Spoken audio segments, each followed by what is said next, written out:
Welcome back to part 21 of the Final Fantasy VII Remake, where after doing all our side quests we can catch back up with Aerith. Oh, Johnny's going to interrupt us, but we'll eventually catch up back with Aerith to start making our plan for how we're going to get the Don Corneo and try and rescue Tifa. But he's going to do his thing first, and we're going to get dragged away by him, because of course we are. I heard Corneo was going to audition new girls soon. Yeah, we know. Tifa's going to be one of the audition girls to likely end up being forced to be Don Corneo's next bride. And it is as disgusting as it sounds. They're going for. They want you to think, oh, this guy's vile. And they don't even remotely try and hide it. I love this dialogue, though, between Cloud and Johnny, where Johnny's like, hey, bro, I can call you bro, right? Cloud goes, no. And then Johnny immediately goes, so, bro. I actually stopped running at one point just so I can hear the rest of his point, because if you just follow him, you'll reach the end before he finishes his point. So I stop here, because if you carry on any further, the next cutscene will override his conversation. And it's like, no, I want to hear all of this. And Cloud's just constantly going, no, shut up, stop being you. And Johnny's like, oh, come on, bro, we can do this. Because, you know, he was blindfolded, so has absolutely no idea that we're the ones that threatened his life back in Chapter 3. He's that much of a doofus and can't recognize voices, apparently. Go find Aerith at Madame M's. And Cloud says, okay, I'm going to go talk to the front desk. You go get Aerith so we can try and do this then. Since you want to be useful, Johnny, I will handle all the hard work. You just get Aerith and help her get here. And because we did all the side quests, well, we're going to get the best possible result out of what we see. Hi, Leslie, I'm back. And don't worry, it's just a bloke this time, but the Aerith is coming. You again? Yeah, it's me again. What are you going to do about it? I mean, I got the approval letter. That's only good for one, there's going to be a couple cutscenes coming up, but when there's a long chunk for me to be able to talk, there is something I want to talk about, because there was something that was kind of half announced last week, but got a proper announcement and showcase in a teaser trailer and screenshots today, as of this recording, so yesterday by the time of upload. That is very exciting to me. And it's something that, if you've been on this channel for a while, you'll know exactly why I'm excited about it. And so I'm very much looking forward to talking about it. But so I'm not going to do it just yet, because I know there's a cutscene coming up. I want to be able to wait until there's a decent long stretch to just kind of go off about all the little things I noticed in this particular teaser trailer on this here November the 25th. Which is your hint for now of what I'm talking about. If you pay attention to any of the stuff I pay attention to, you might already know what I'm talking about. And it's not anything to do with fighting games. I'll probably squeeze that in at some point, because I do want to talk about Street Fighter V and that Luke update and how exciting that seems. But that's a different topic, and I don't know if we'll get into it today. We'll see how much my main topic goes on for.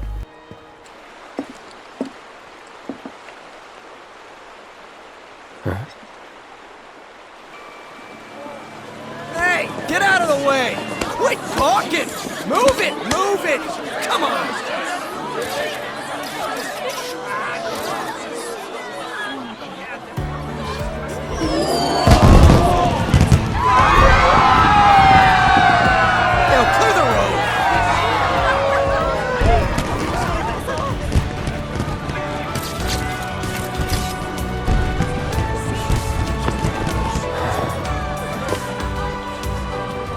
Ma'am.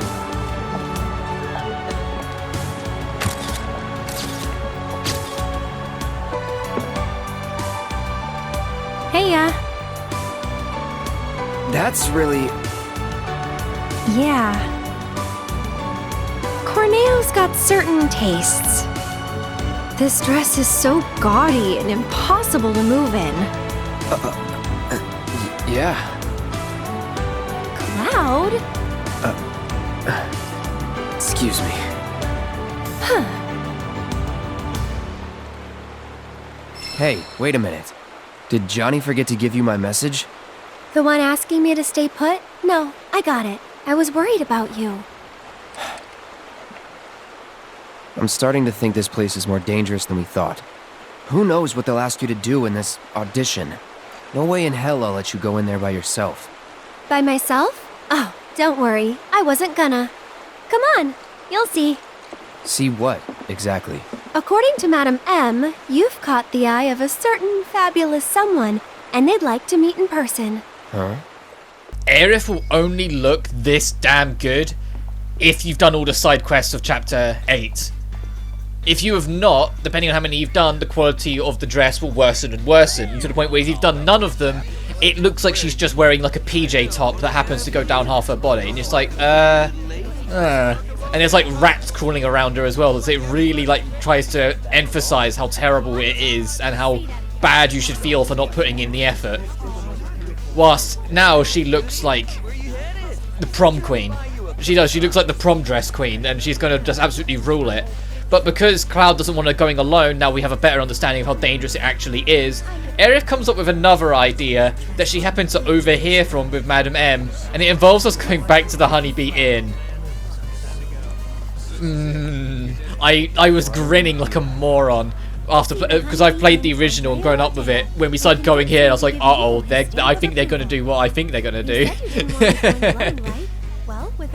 And Aerith says, well, Andrea's got his eye on you. I think you'll look pretty cute in a dress. He could turn you into a woman. He could make you look so good that people wouldn't realize you're a bloke underneath the dress and makeup. So go earn his approval, so then you can join and be another audition, because you can get his approval seal and get dressed up to look like a woman, and then literally the three auditions or the auditioners that are there are Tifa, Aerith and Cloud, making it a foolproof plan where everyone can look out for everyone else. So yeah, that's what we're doing.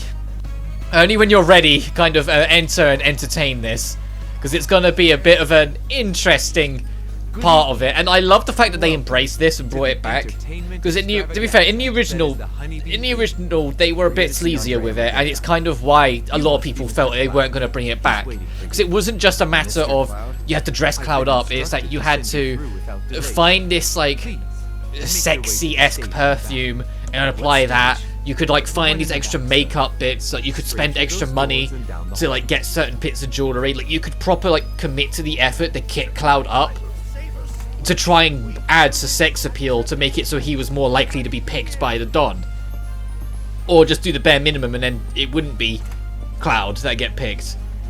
Whilst in this, they streamlined it into the quest line that we did, because Cloud is that third dress I've been like inferring to, where I said depending on what quest line you get while you're here and how many of them you do depends on the dress of the third character. Cloud's the third character. I'm getting what I feel is the best dress of the three, which is doing the clean quest line and doing it till the end. Like I said, there's 3 lines. It's doing the clean quest line till the end, doing the sleazy quest line till the end, and doing either or, but not till the end. So only doing 2 of them and then going back to Madam M instead of going down to the Colosseum. The sleazier quest lines are a lot funnier. They're a lot more like, okay, like you go around, you get this strange drug from a vending machine that apparently makes you like come across sexier. You go and get like this really strange perfume put on you. Like you do like a lot of quirkier side quests that are a bit more out there with Johnny. But for the sake of getting the dress that I wanted to get, no, we did the cleaner ones. If you want the accomplishment or trophy of doing every single side quest, by default you're doing this chapter twice, because the other quest line counts as separate quests than this one. So you'll be having to do this twice, one clean, one sleazy. Poking your head through the keyholes or going into rooms. Johnny's father's here, and here, this guy's Palmer. Palmer, this fucker works for Shinra. This guy's like the very, very bottom of the list of significant employees in the hierarchy, or the higher hierarchy of Shinra, and he's just here for some reason. But when you're ready, talk to the 3 girls over here in the back, and they were expecting you. They've been long since awaiting you, because Andrea has been probably hyping you up to them. And when you're ready, you can head to the stage, where they'll first, on your first playthrough, on any New Game Plus playthrough they won't do this, but on your first playthrough they will say, well, you need to practice how to dance first. And Cloud goes, what? Why? But on any future playthrough, that if it's not your first run, they will let you pick, because this is off a fresh save. They force you into it, but I don't mind, because it's a little dance routine. It's a new unique track you can listen to, and you get an idea of how it works. It's just press the button when it lines up. The light source kind of flows around and sometimes will go off camera, but just pay attention to where it goes and where it's heading, and you will honestly be fine. it looks harder than it is. Like, when we get to the main performance, you'll have a better idea of what I mean, because this really isn't hard. But when you look at it in the footage, there will be points where the button prompt seemingly appears only on screen like a split second before it goes on. But no, that's never the case. In instances like there, for instance, like it popped on screen and the thing's already moving, and you might go, oh, oh. No. Always wait the extra second and wait until you see the actual icon flash and the things line up, and you'll hit it great every time. It's just a little bit of making sure you don't panic. If you panic because it appears on screen instantly, it will catch you every single time without fail. But I'm going to shut up for this, because not only is there a cutscene, it's a really fun section in general. So, enjoy. The show's about to start!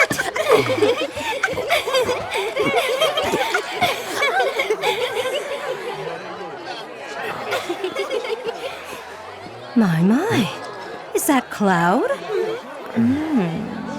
Darling, I had no idea.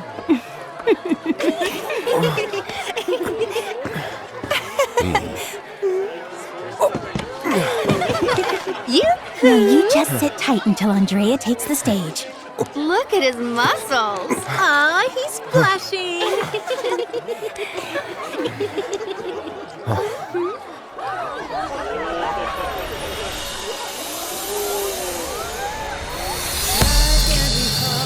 It can be bitter, but we can make it oh so sweet. Here at the Honeybee, in every moment is a treat.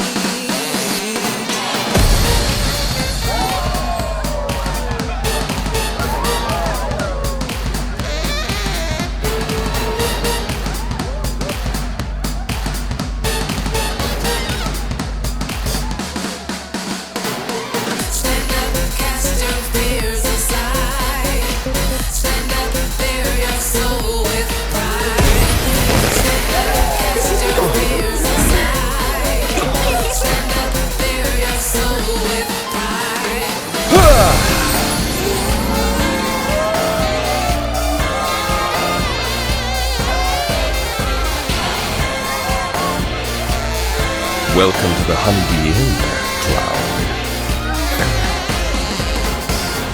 You seek my approval, do you? I understand. But those who crave my favor must first prove that they know how to move.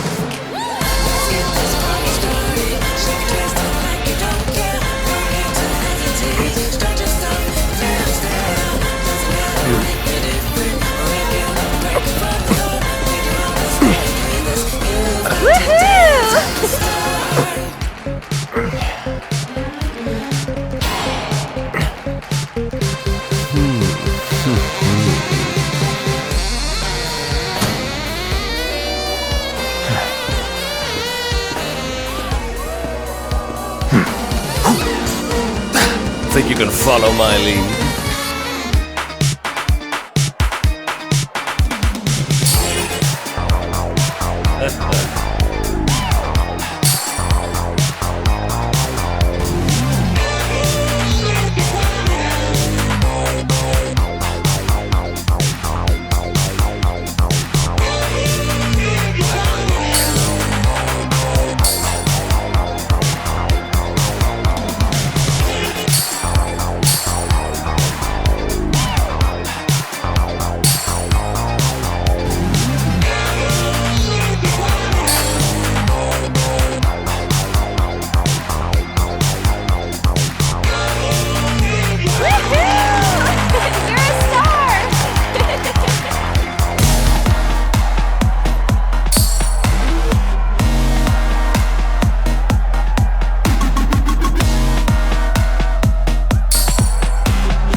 Honey, I'm in love. Yes, I will transform you into a vision of beauty. Now, without further ado, let us begin!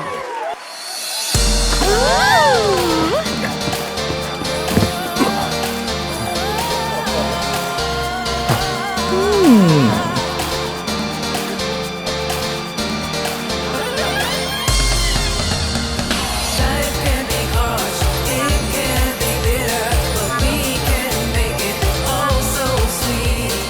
Here at the Honeybee, in every moment is You were born for this.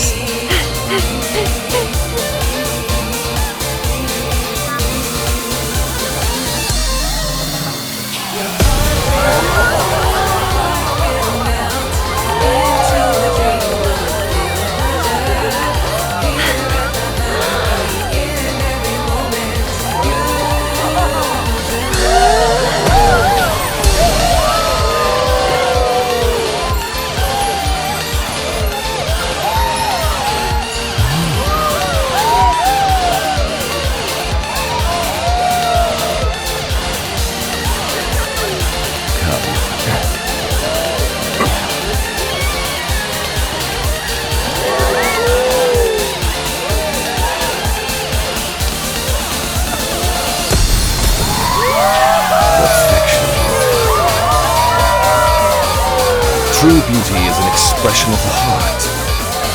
A thing without shame, to which notions of gender don't apply. Don't ever be afraid of them.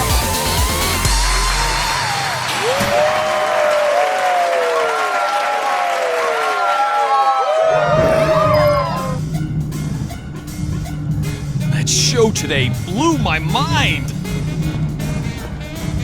Hey, look at me! I can dance too! How much did you drink tonight? Over I here. can't help How it. about It was you a drink? amazing. We can talk. Was it planned from the Oh, start? Probably not. Did you Now see that their was look a of show. surprise? Cloud? Yoo-hoo, Cloud. Hello?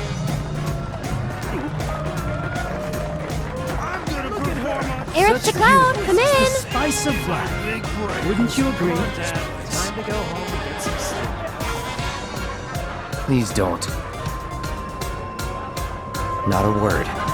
But Not even one? With such flowers. No. But you're so pretty! I love that section. I love it all. Wall Market has some of the most charming fucking moments of the game. It genuinely does, and I love seeing how they handled it in the remake and what they did it and how much fun they clearly had doing it. That they just threw caution to the wind and went, you know what, screw it, let's do this, let's have a blast with this. It's genuinely so refreshing to see that they did this, because like I said, everyone was expecting them to tone it down or rework it, like coming up to this. Like the most common thing is, oh god, what are they going to do with Wall Market? Because Wall Market felt like such a piece of its time, I think is the best way to put it. Like such a like an old archaic thing of the 90s that was a little bit too dirty and sleazy and weird to be in a modern game, especially like a super big like AAA high budget game that's gonna have like worldwide appeal. And they kind of kept it all, but just cleaned up how it's presented, if that makes sense. Like they made it this really charming showcase of this very peculiar and particular side of Midgar, and you get to explore it and be a part of it. And basically like go through a whole chapter of like a Yakuza game in Final Fantasy, and it was the perfect idea. They literally hit it perfectly and nailed it better than I ever could have imagined, better than anyone could have imagined. And going into Wall Market blind, I said, like, after, because I played the original, but after a while of the VII Remake, I stopped watching trailers because I wanted to go into this blind. I didn't want things to be spoiled for me. Going into Wall Market blind and being just absolutely spoiled with all the content that the Wool Market has, and all the fun and anarchy and chaos it has, and then to wrap it up with that, I was like, okay game, this is perfect. This is my game of the year. Like, easily it was my game of the year, and this game continues to impress beyond here. Yeah, we don't have the same kind of comedic anarchy as Wool Market, but the game just keeps on putting forward this idea of it wanted to have fun first. It wanted to make sure this game was a fucking video game first, and it worried about anything else later on. And I love that. More games need to do that nowadays. It's such a shame that I have to say that, because games don't. So many games are like, no, we need to tell a gripping and heartfelt story, and it's the most miserable fucking thing in existence. And the devs probably didn't really like it that much either, where they were so determined to make this Hollywood over-dramatized blare instead of actually making a fucking video game. It's so refreshing to play VII Remake and it just know when to kick back and say, you know what, let's fuck around, let's have fun with this, as we get into some of the less fun stuff.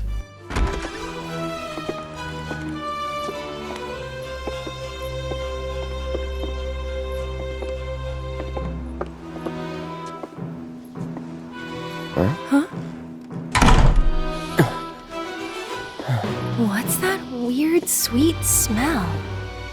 And why do I feel so dizzy? Gas. Come on. Damn it. Cloud.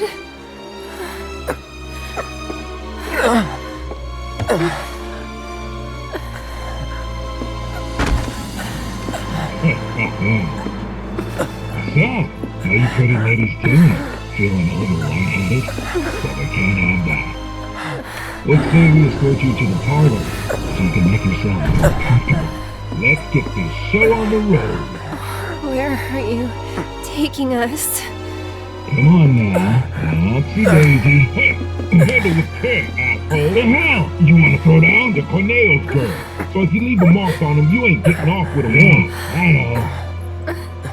Managed to wrangle some real lookers this time, though.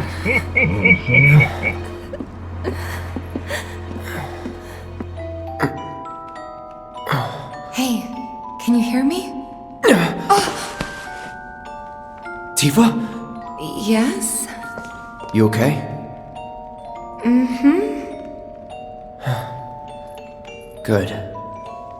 Wait a minute. Cloud? Is that you? Oh my god, that makeup! And that dress! Nailed it, I know, thank you. Moving on.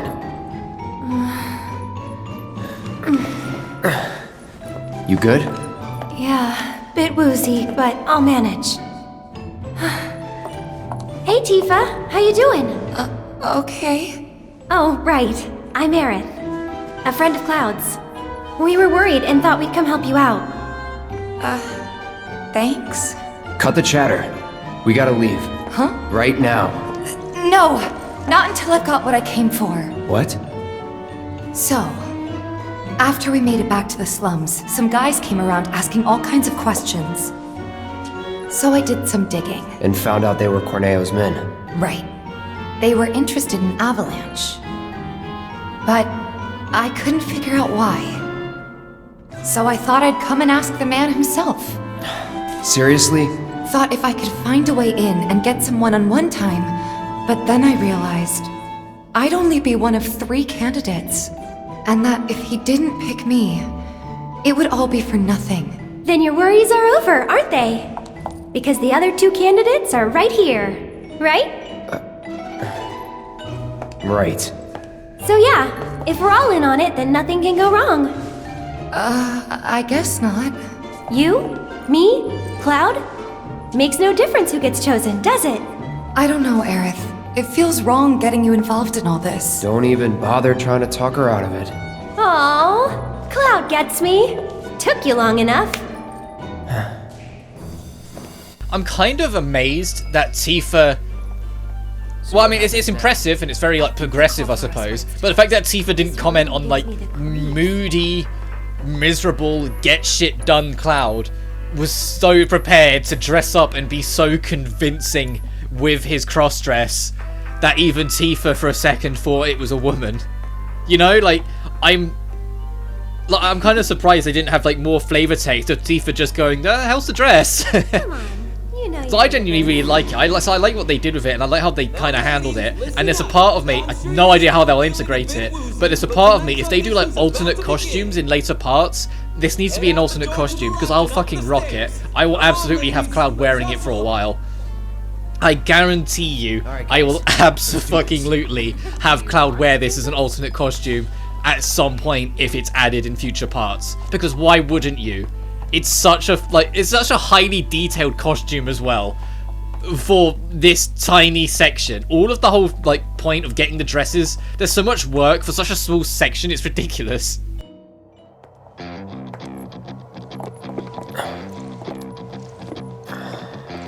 Okay, my beautiful ladies, time to line up for the dawn.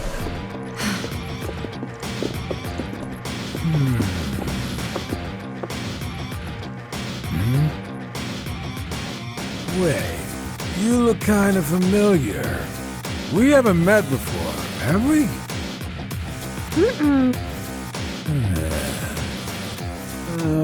Whatever. All right, y'all good to go? Then let's do this thing. Introducing Wall Market's most eligible bachelor, the one and only Don Corneo. Ladies? Nice. Very nice. Whichever one shall I pick? Oh. Shall I pick you? Or maybe you? Yeah.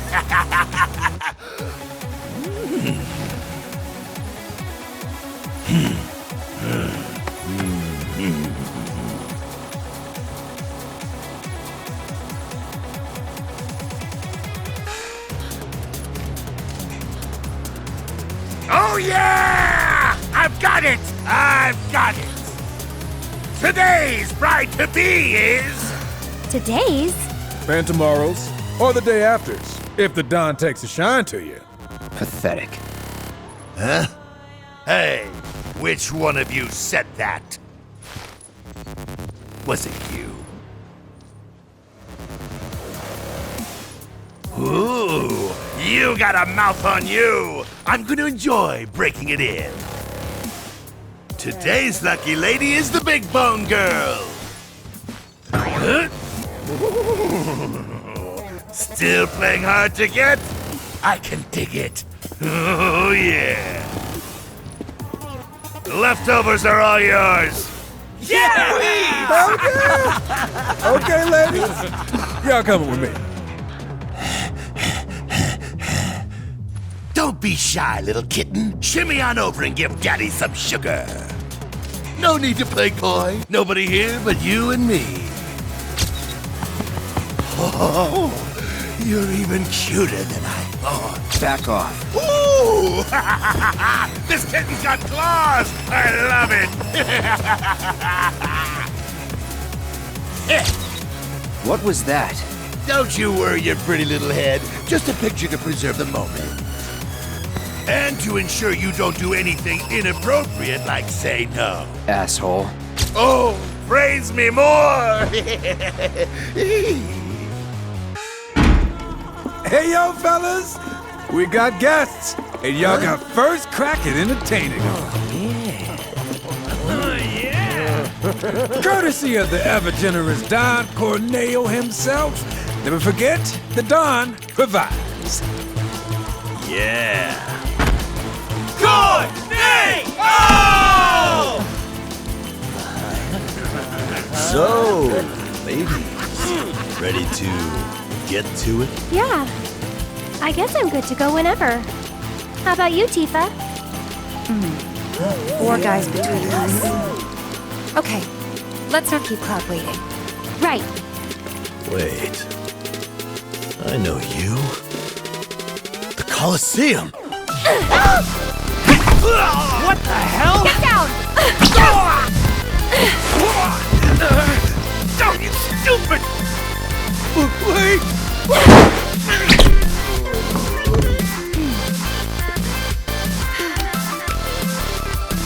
Good job, Aerith. It was nothing compared to you.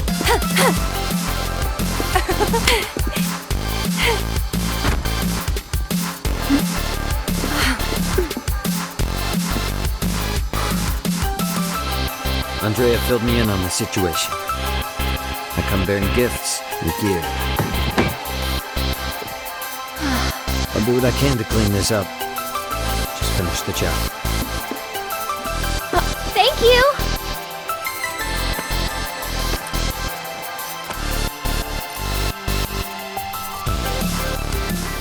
Equally, I love that they embraced the joke of the original, where if you did all the extra little things, the Don would pick Cloud as the best woman.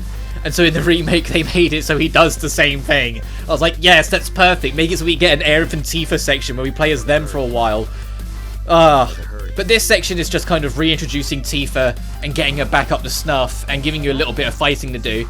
So while I finally got the chance to talk about it, I want to talk about the Neptunia game that was announced properly today, or well, yesterday by the time this uploads, Sister vs. Sister, and why I'm so immediately hyped for it.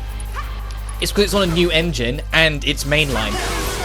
If you've been with this channel for a while, I have been talking at length of how frustrated I have been with the series doing nothing but spin-offs for a very long time. Admittedly, it hasn't been confirmed that it's mainline yet. It hasn't been officially told to us. It's just extremely apparent that it's an evolved form of the main series' combat and systems on a brand new engine with a fully developed new story set in Hyperdimension, you know, the canonical universe of the games. Like, everything's ticking the boxes that it's going to be mainline. And looking at the little teaser, in the teaser itself, there's only 4 gameplay clips they show, and all of them are around a second long. So there's really not much to work with. The first clip is Netgear running through Planetune, the city, and you get to see her new animations. You get to see that like there's wind blustering the trees. There's an overhead train that's moving, so they've got new like dynamic stuff in the engine. So it's not just all player allocated. Like there's NPCs walking around in the background. That kind of was like, oh my god, they've got NPCs, and it's not just gonna be text on a screen anymore. They've actually like took that step forward. That's amazing. But Netgear's hair reacts to her running and the wind realistically. She has a bounce in her step that none of the characters have ever had before. Like, she runs in a way you expect her to run. She has like a little spring in every single step she takes that makes her feel more natural and more like fun. The second clip is in like a dangerous situation in like a battlefield with an enemy chasing, and it's playing as Uni.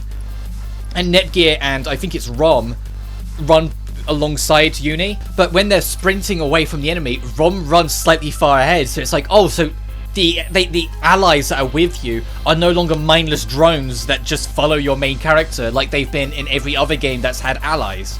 They're actually gonna have their own like AI per se. They're actually going to navigate around and maybe sprint ahead when they know where you're going. That kind of shtick. And I was like, well, that's really like a step forward. Like, it might all sound like minor things to you if you have no idea what I'm talking about. You might just sit there and go, well, a lot of games do that. But for the Neptunia series, that's used the same engine that it's had since the PS3 days. Literally, like, since 2010, I think.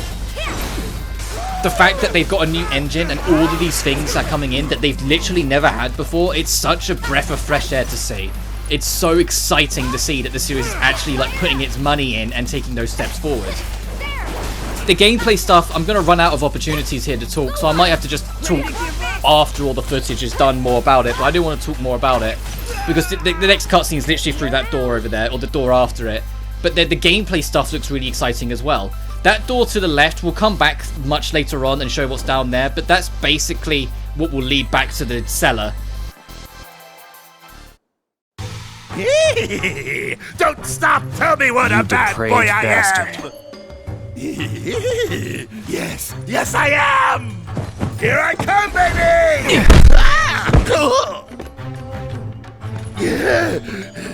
Hey, who the hell gave you permission to do that? One of you get in here and teach this bitch some manners! Sorry, but your boys had to learn some manners too. What the? Cloud, your clothes! So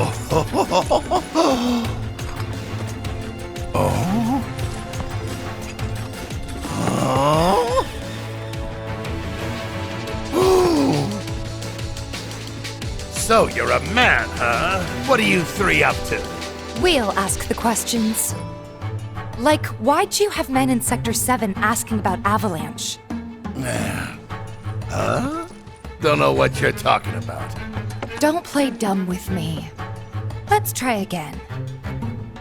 Why did you have men in Sector 7 asking about Avalanche? Spill the beans. Or... I'll cut him off. All right. I'll talk.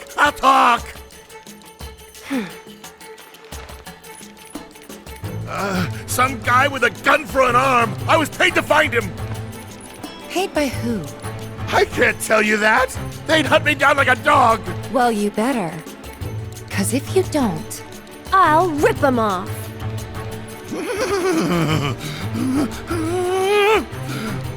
It was the Director of Public Security, Heidegger. It was Heidegger. Shinra! And what were they planning? Some things are better left unsaid, you know? See, I'm not so sure they are. Better keep talking. Or I'll smash them.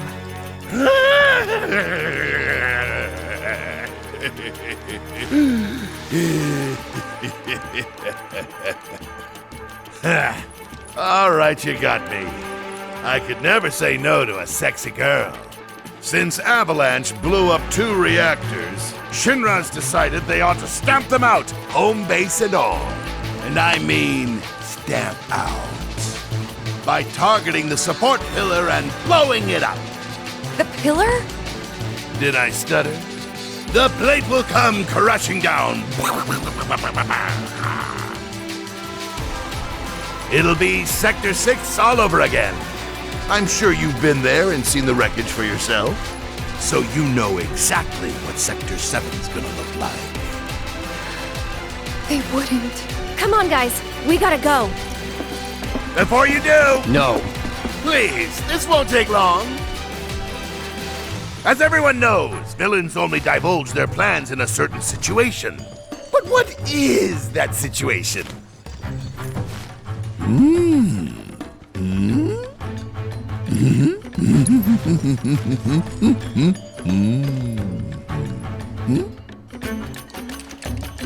When they think they've already won, right? Ladies and gentlemen, we have ourselves a winner! You get an all-expenses-paid trip to the sewers.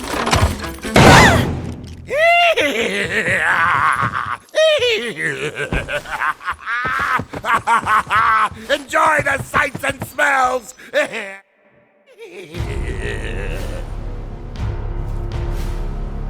Are we on schedule? The Turks are on top of it. Yes, there will be no delays. Please, Mr. President, I am asking you to reconsider. No, begging. The Sector 7 Undercity is home to more than 50,000... Director Twisty. At least let us issue a warning, sir. The stench of the Director's cowardice fills the room yet again. Breathe. Progress requires sacrifice. Learn to live with it.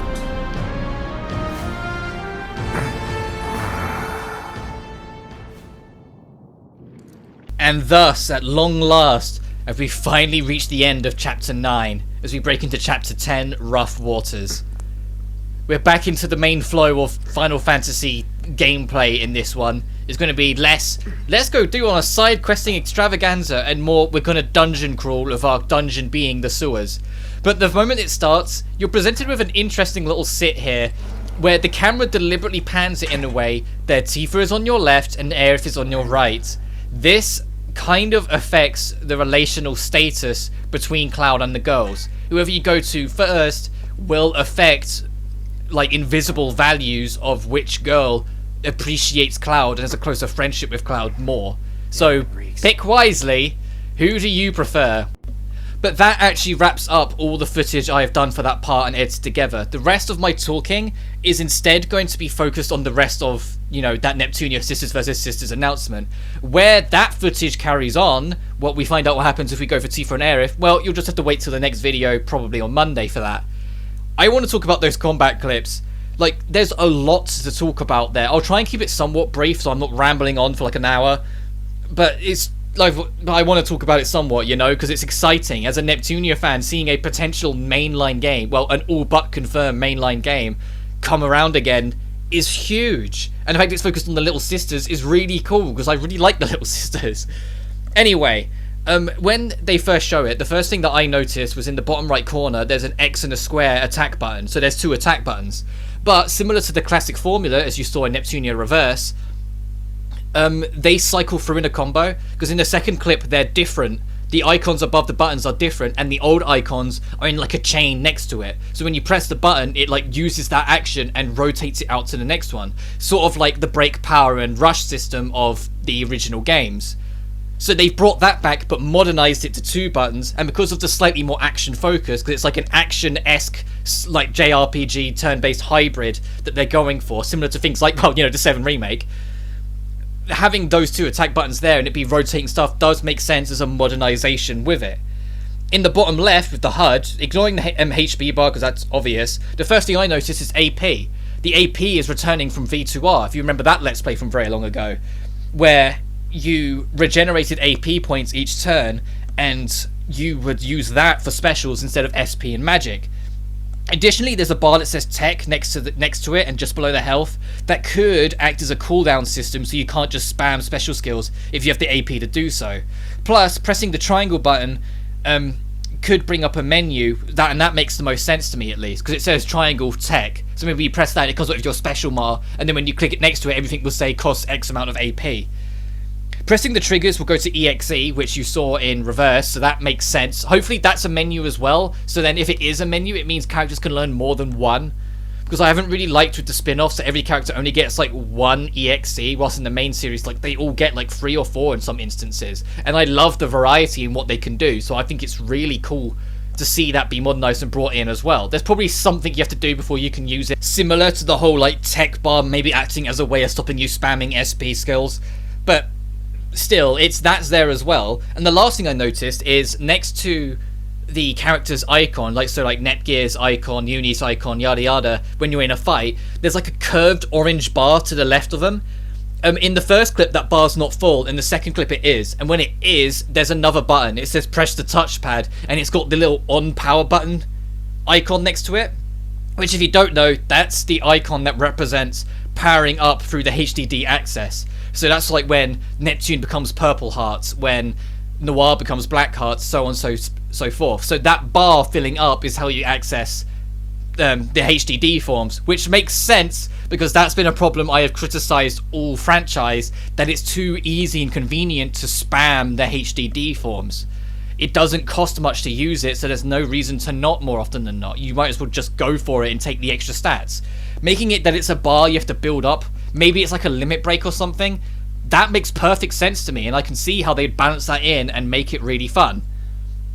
There's also like a dotted line bar underneath all of that, but there's nothing in either clip that kind of hints towards what that could be, so I will leave it for now. The last thing I want to bring up with the battle stuff is that the minimap can be seen whilst they're fighting, implying that it's not going to be transitional turn-based, where like you touch an enemy and it like the screen blurs for a second and it transitions you into an arena and then you fight the enemy, like it is in a lot of classic RPGs. They're gonna modernize it where you fight the enemies then and there when you interact with them, and so the minimap still being present in that regards makes sense. But that's kind of all we got. We got an updated look at the new engine. All the characters that we saw I think look great. We only saw 3 playable characters in any combat scenario, which I'm a little cautious of, because I kind of hope it's 4 at launch, but we'll see how that goes. But as a whole, comes out April next year in Japan, so it'll probably be like, assuming they dub it, like October, November time next year, so it'll be a great end of year game for me to cover. And if that is the case, I absolutely will be trying to find a way to squeeze it in. I might have to rearrange my plan, but I'll abso-fucking-lutely try and squeeze it in somewhere. But that's kind of it. I'm super goddamn excited, and I feel happy being able to say that because I haven't for a long while with Neptunia. It has felt like all the spin-offs are just like, oh, it's another spin-off. Like, I was kind of sort of excited with Ninja Wars, and I did enjoy it more than I thought I would, but it was still another spin-off in the lot, if that makes sense. But I'll wrap it up here. Next time in the actual Final Fantasy video, and not the Neptunia talk, we are going to try and find our way out the sewers best we can after that very troubling information that we got from Don Corneo. But until then, you guys take care now. Peace.